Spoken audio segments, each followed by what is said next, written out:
అత్త పాయసం చేస్తుంది, అందరూ రండి. అందరూ రాండి. ఇప్పుడు ఊరందరినీ పిలిచొచ్చింది, మీరు కూడా రాండి. ఏమంటే మీకు ఆల్వేస్ వెల్కము. ఇక్కడ పాయసం చేసిస్తాను నాతో బలవంతంగా. అందరికీ చెప్పొచ్చిందంట వాళ్ళకి ఇస్తానని. నేను కూడా చూడు మాకు అడిగింటే ఇయ్యలేదేమో అని చేస్తాను. పెద్ద అండ పెట్టమంటుంది, అడిగి ఎంత చేస్తానని చూడండి చూపి. బెల్లం పాయసం చేస్తున్నానండి. దీంట్లోకి ఆల్రెడీ సన్న సబ్బి ముడగబెట్టుకున్నాను. ఒక గ్లాస్ శనగబెళ్ళు 2 విజిల్ పెట్టుకొని వేసాను. సేమ్యాలు కూడా వేసాను అనమాట. అలాగే బెల్లము బాగా నీళ్ళు కాగబెట్టుకొని బెల్లంలో, ఎందుకంటే చెత్త ఉంటుంది, వంటలు అన్నీ కరిగిపోతే చెత్త అంతా బయటకు వస్తుంది. అది నేను వడగట్టుకొని ఫిల్టర్ చేసుకొని దీంట్లోకి వేసాను. ఏదో మీకు చూపిద్దామంటే ఇంక మధ్యలో మా కోడలో లోడో ఆగుతుందండి. పాయసం అని బిర్యానీ ఎప్పుడు చేస్తావంటుంది. కాబట్టి ఇంక నేను మీకు చూపిలేదు. మీరంతా రాండి, పాయసం చేస్తాను. ఇదిగో ఏమేమి వేస్తానో కూడా చెప్పలేదు కదా. అవును, మర్చిపోయినా. చూడు ఇదండి, కొద్దిగా ఇంత కొద్దిగా రవ్వ వేస్తే బాగుంటుంది. ఇది బెల్లం పాయసం, ఎందుకంటే మా ఆయనకు షుగర్ ఉంది. అందులో బెల్లం పాయసము శనగబెళ్ళు వేస్తే కినా బెల్లం పాయసమే బాగుంటుంది. సేమ్యాలు అన్నీ వేస్తే. ఇలా చూడు, ద్రాక్ష, గోడంబి, కొబ్బరి, పచ్చి కొబ్బరి, ఇదిగో జిఆర్పి నెయ్యి. ఇది ఎందుకంటే దీంతో ఎంచుకున్నాను. అలాగే ఇక్కడ పాలు పెట్టాను అనమాట. నేను లాస్ట్లో పాలు పోస్తాను. ఇంకా ఎలాచి దంచి మళ్ళీ వేస్తాను. ఇవన్నీ ఫస్ట్ చూపిలా. మా కోడలతో అయ్యలేదు వంట చేయాలంటే. వంటలు పెట్టుకుంటే మధ్యలో అందులో అంత లొడలు వాగుతూ ఉంటుంది. ఇంకొస్తే ఉడికిన తర్వాత చూపిస్తానండి. అత్త రవ్వ ఎప్పుడు వేస్తావు అత్త?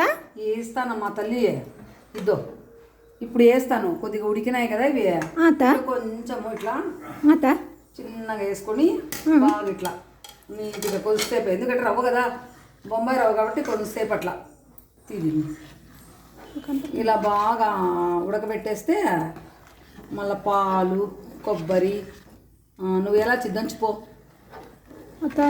ఏలక్క బుడ్డలు దంచుతా అత్త, నిదానంగా చేస్తాను. ఇలా కొద్దిగా చిక్కబడుతుంది కదా, ఇంకా బాగా ఉడికిపోయింది బాగా. ఇప్పుడు నేను పాలు పోసేస్తున్నాను.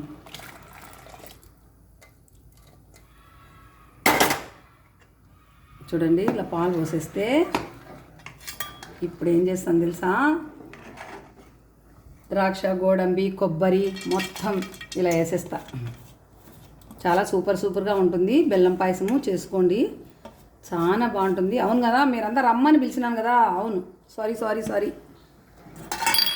ఇదండి చూడండి, కొంచెమే చేసిందండి. కొంచెం లేదులే. ఇదండి, ఇది ఎలాచి అనమాట.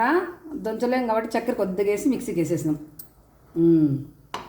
ఇప్పుడు 5 మినిట్స్ ఉంటే పాయసం రెడీ. చూడండి, ఇంకొన్ని పాలు పోస్తున్నా. గట్టిగా ఉంది కాబట్టి పాలు పోసేసా. ఇప్పుడు చూడండి, పాయసము సూపర్గా ఉంది కదా. రండి నాన్న, పాయసం తినిపోదురు. ఆఫ్ చేసింది అంటే ఆఫ్ చేయద్దు, ఆఫ్ చేస్తా. మళ్ళీ చెప్తా. పాయసం రెడీ. ఇప్పుడు ఫైనల్ టచ్ ఇస్తాను. చూడండి, నెయ్యి వేస్తున్నాను. బాగుందండి పాయసము. బాగుంది. మనకు మాత్రం కాదు, పిల్లలకు కానీ కాదు, ఎవరో పక్కింటి వాళ్ళకు లేదా పక్కింటి వాళ్ళకి చెప్తాంది అమ్మ. పక్కింటి వాళ్ళ కోసం నాతో పాయసం చేపిస్తాను. వాళ్ళకి చెప్పిందంట పాయసం అని, వాళ్ళ కోసం చేస్తాను. నాన్న మీరు రండి, అందరూ రండి, పాయసం తిందరు చూపించింగా. ఇదో నాన్న, సూపర్గా ఉంటుంది. మీరు బెల్లం పాయసం చేసుకోండి. అందరూ చక్కెర పాయసం అని తొందరగా అవుతుందని చేస్తారు. కొద్దిగా టైం తీసుకుంటే సూపర్గా పాయసం తినచ్చు. ఓకేనా? ఇక్కడ ఏంది ఆయన ఇంకా పాయసం కాకనే చూడు, మా ఆయన పాయసం కాలేవడ నాకు అంటున్నాడు. నీకోసమే స్వామి చేస్తున్నాము, కానీ ఇది ఇలా మా ఇంట్లో ఏదైనా చేద్దామంటే తలనొస్తుంది. అందరూ అడిగి పెడతా అంటారు.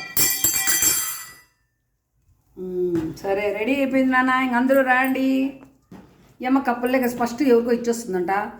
చేయలే అంటుంది. వాళ్ళకి పోసి ఇచ్చేస్తాను నాన్న.